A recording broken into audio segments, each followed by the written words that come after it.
Hello and welcome back. I'm the Brit.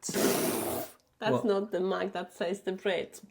I'm the wife, and together. This is our Polglish Life, and we have been in Poland for 1 year. And if you are thinking about moving abroad, you need to listen to this because we're going to tell you what the first year was like. Oh gosh. How we... Have we got enough time? How long is it going to be for? I don't know. But we're going to talk about why we moved here. We're going to talk about the first few months. And we're also going to talk about how we crashed and how we learned to pick ourselves up. I think we should also talk about what we're missing and what we're not missing, maybe. There are opportunities to do other episodes. We don't have to cram everything into one episode. We just talk about what you want to talk about. That's fine. Well, there's no point in me preparing notes. Such a control freak. Planning. Look at that. We're trying to get a little bit more organised. We haven't been posting for a while because we've just been... It's just been crazy I see the busy. agenda. The agenda. I think no matter how organised we'll be, we'll never be organised. We'll never be completely organised. We do live off of a wing. Wing it. I think that's the thing. We like to be in the presence of life. We do. Yeah. And that's one of the reasons why we did move to Poland. But we noticed we was kind of making these videos without much direction, without sort of any thought. Which I thought was brilliant. It was good. Because it's real and you just talk about how life is. But we also sometimes got to a stage where, we've got to do a video, the developers are coming in, the builders are here, we'll put it off. Yeah. So getting a little bit more organised, getting a little bit more professional, I think is going to be good for us. Having an agenda that we stick to. It does help. Should help. I think what's been happening, we would come up with excuses for a very long time. We can't do this because the builders are in. We can't do this until we've got that. And it just all piles up, isn't it? It does. And you end up not doing things that you wanted to do, that you committed to doing, and whatever was happening, it wasn't the right time. And I think recently, especially me, I got into listening to a lot of stuff on personal development and stuff, and the best time is now. If you don't look at what's going to happen in a while, just look at what you've got and make it happen. And talking about the best time is now, let's take that now back to when we decided to move to That Poland. was impulsive. That was impulsive, but it was very much in the now moment. We had the opportunity to come and we jumped at it both feet. And that was a year ago. Yep. That was a year ago. Now, why would you say you came to Poland? What was your main driver? Oh gosh, I think my family, because my mom and dad, they were getting older. My mom had some health issues, and just the idea of not having them around so much wasn't quite right. I think it got to the stage when the lifestyle we had, it was just becoming a bit too much. I was working 7 days a week, Monday evening. If we managed to have a dinner together, it was like such a special thing because I was doing visits with the clients pretty much 7 days a week and stuff. And I just remember sitting down and just looking at the past few months thinking, that's not the life I wanted. And it was a coincidence, really. We kind of was in that life that we didn't want, and then the opportunity come up at that particular time, didn't it? Yeah. Because before that, when we had what we would call what we would say was a great life, the opportunity wasn't there. So it was almost perfect timing. Yeah. I think whether that's complete luck or whether that's the universe looking after us or something else, depending on what your beliefs are, I don't know. But it did come at a very strange time. I think it started off with a little joke, didn't it? I don't remember the exact, because we had a glass of wine when we started talking about it. You know my condition, don't you? Yeah.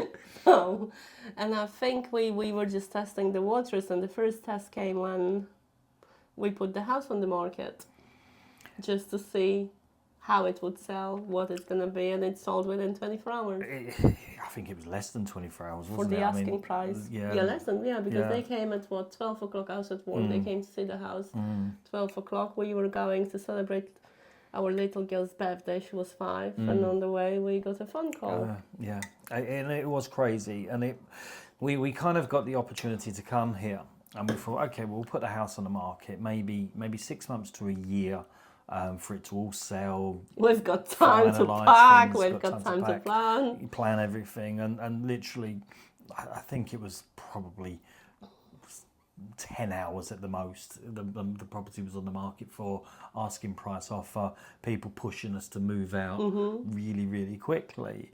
But that wasn't why we moved here. It wasn't literally because What was it for you then? that was the case. I think for me it was fulfilling a desire to always want to live abroad. I always wanted to live abroad ever since I was a small boy. I can remember wanting to go to America, and I wanted to go to Australia, then wanted to go to Spain, and ended up in Poland, which I think actually for me has been the best thing ever. You know, I joke, we're Poland, but Poland is a wonderful country. I absolutely love it here. I wouldn't swap it for Spain, America, or Australia. I'm very, very happy I here. think on a day like today when it's raining and it's really miserable, I could think about it, you know. I think we could all do that, couldn't we? And maybe if you was in Australia, you'd be thinking, oh, I'd love to be in Poland and experience the rain. We quite often want things we don't have. But for me, it's worked out really well. I absolutely love it here. And I think moving here ticked that thing off the box. I've been able to come to another country, experience another culture, and do things that I wouldn't be able to do in the UK, and I absolutely love it. So that was my goal. Your goal was obviously to be closer to your parents and to be there and be able to care for them as they age and their health issues, etc. And I think being in Poland's given us that opportunity. Not just that. I think the family in general, I wanted the kids to know that they've got a big family. We haven't really had much contact with the family in England. It was purely when my mom and dad came over and stuff. Here they've got cousins, they've got aunties, they've got uncles, people who absolutely adore them. And it's just wonderful to watch. It is, and it's a different dynamic, isn't it? Great. Sorry. Hello. As you can see, the family are close. They Very are close. very close. It's Hang on a good. minute. Hang on, I've got this You back got to on. go back to the agenda. Yeah, go back to my agenda. That was the builder who was very kind and he dropped some chairs for us. So As in Poland, no one ever announces anything. No one ever tells you what's going on. They just turn up, expect you to drop everything. Boom, I'm here. Anyway, so what was we talking about? first few months in Poland, how would you describe it? You go through a series of emotions, and when you first come, you're so excited. You're just like, can't wait, and you just Honeymoon. yeah. You're packing everything up. You got the anticipation. You got the adrenaline. Can you stop doing that on the table because it's wobbling the camera every time? It's hot. It's not. It's hot. humid. Okay, keep going. You've just been moaning about it I raining. got this for free. Yeah. That's why you want to show So it I off, just want isn't to it? show off. It's from Avico. Yeah. You just literally been moaning that you wouldn't want to be in Australia because it's raining here and cold, and now you're telling people it's hot. But our flat is Make very. up your mind. Can we just get back to the topic, please? My thought process has just gone there with your mum walking in. We were talking about the family, how lovely it is for the kids to have the family that absolutely adore them, and they obviously adore us as well. It was a bit of a shock when we said to them that we were coming back. It was, and those first few months, it was a challenge. But I think because we were so excited, we got through that challenge really easily. And the challenge was we moved into your parents' place and probably underestimated the amount of stuff we was bringing with us. Yeah. And obviously them having all their stuff in the house as well. There was just boxes and furniture and stuff everywhere, wasn't it? It was like an obstacle course. I felt sorry for your mum and dad really because, we invaded their house and I just know. loaded it up with so much stuff. Put 6 them extra people in the house. I mean, I know how much I struggle when people are coming in and there's lots of people around and lots going on and you don't have your own space. So I can only imagine how they felt when we did the same to them. It must have been, must have been similar for them, exciting, but also, oh, what has I need happened some here? space. I need some space. And those first few months, I think we all coped with it really, really well.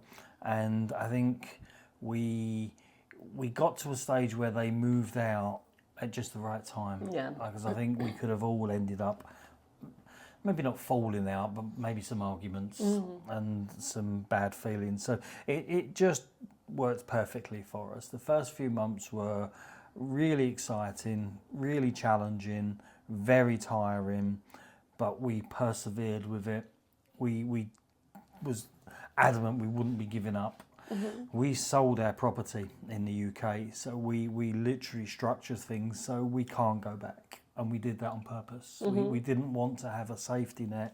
I think we would use it if we did have it. I think we could have. I think we could have. I think we could have quite quickly got there and thought, this isn't for us. And we need to get back to the UK where it's peace and quiet, you know. Because in the UK, we never had it's funny, we always say we want what we don't have, and in the UK we didn't have many family ties there, so we was very much on our own. It was very peaceful, quiet. We did what we wanted when we wanted. When we come to Poland, we had, you know, people turning up all the time, in with another family, chaos everywhere, and it was so different to what we'd experienced. Especially for you, because you didn't understand a lot of what's been said on many times. Yeah, and it was a challenge, and I think that takes us into the next phase, which is how we crashed and how we turned that around. And we did crash. I know I crashed in the car one day. I just You had this screamed at me. outburst of anger that just come from nowhere, and I think it was just I couldn't figure out what was going on around me all the time. There was so many people, so many things happening, so many conversations that I couldn't partake in and understand. It was just so confusing, and I was just wandering around, following you around in the end, just letting you talk to everybody, and, you know, just trying to sometimes figure out what was going on, and just other times give up and just let you get on with it, which was probably my crash. What about you? Oh, I think I had to take on a new role of being in the middle of everything, but also having to deal with everything and taking on the things that the men would normally do in the family. I had to learn to talk to the builders. I had to learn to do all the registrations, do the car things that we had to deal with, everything, because you didn't speak the language, and it's like both of us played that stupid victim. You felt like a victim because you cannot do things like you used to do it in England. I felt like a victim because I had to do everything, and sometimes I would just love to be the housewife for a day when I don't have to be doing things. I can just concentrate on the kids, on the house, and so on. And it's not been pretty. And you will find this if you do move abroad, you especially, you know, later, I won't say later years in life, but midlife maybe, you've had your whole life working a certain way, talking a certain way, acting a certain way, and then you come or go to another country and your identity just gets stripped away. You're not that person anymore. You can't have those conversations. You can't do those things. You take on a different role, and you took on a different role. You had a completely new identity. I took on a different role, complete new identity, and you struggle to understand it. You don't really realise it's happening at the time. You're going with the flow. You're trying to work out. You're trying to get into a new life, but you are changing yourself, and you might not like that change. You didn't like your change. No. I didn't like my change, and I didn't really realise I wasn't liking that change until I had this massive outburst of, I just can't take this anymore. This isn't me. And I'm thinking, well, what is it that you can't take anymore? You do F all. You just stand looking pretty and wondering what's going on. I'm always going to stand looking pretty. I can't help that. You see, I think for me as well, it was that thing that has always been a big thing for me, financial independence. Our company has gone bust because we didn't have a good exit plan in place. Everything was just happening so quickly that out of desperation, we made a few decisions. and stuff, and then all of a sudden from day one to day two you lose that income that you had from England, trying to build it up, looking at you not being able to talk and communicate and stuff. It was this burden of the whole thing falling on me, and then we had so much things going on, and I was thinking, how are we gonna do it? You're like, oh, don't worry, we've got savings and stuff. I'm not a worrier. I don't worry about money. I don't worry about that. I'm a doer, and I like to do things. And when my identity shifted to a follower, I struggled with that, and I still struggle with that. Fortunately now, we're turning it around and things are on the up, and we have a bit of an income here, and I'm doing more and I'm working more and I'm feeling more at home. So nothing is forever.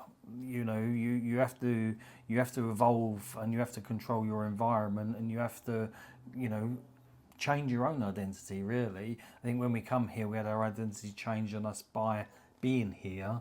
And when we realise this is happening, you can talk about things and actually, no, I need to do X, Y, and Z to change to how I want to be. So for me, making plans, building the business, working out how to increase our social media income, how to increase the coaching income is great for me.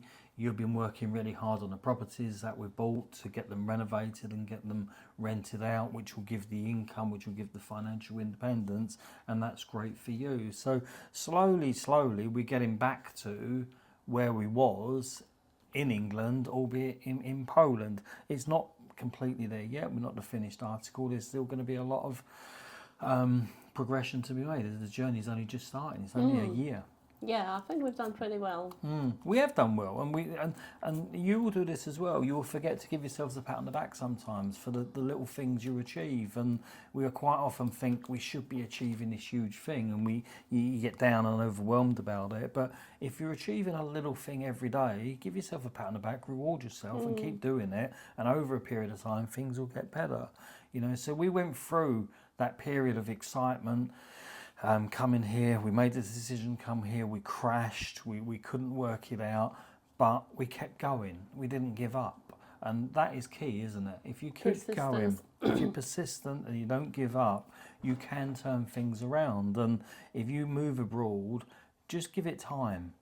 You know, we're a year in, we still haven't had a lot of time. You know, what we're achieving now will be nothing compared to what we achieve next year, if we keep working hard and being persistent, disciplined, and doing things to move us forward.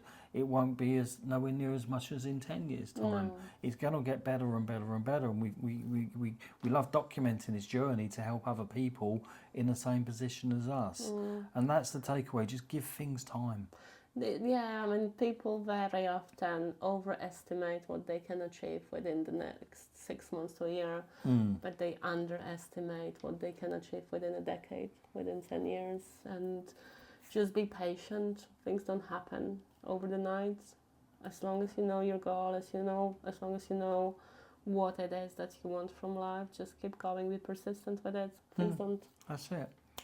Expect it to done. No. Yeah. And that's our journey. We are being patient. We are working hard every day. We love it here in Poland. It's difficult. Being patient is so hard. I can tell you that. For you, it is hard. For me, I just want things done yesterday. I just want to be constantly on the go and stuff. And and I want to enjoy my life. Really. Like peace and quiet, sitting down, chilling out. I like to do my work, and I think Poland has changed me in that way a little bit. I like to do my work and then switch off from it and enjoy Poland, enjoy the family, enjoy the seaside. We're at our place in Gdańsk at the moment, enjoy Gdańsk, which I absolutely love, and then get back into work. And having that routine, having that cycle is good for me. Having your routine and cycle is good for you. You just got to find it. It'll be good for you as well. Find your routine. Find what works for you. Keep going. Don't give up. Wherever you're going abroad, you'll have a wonderful life with persistence and discipline.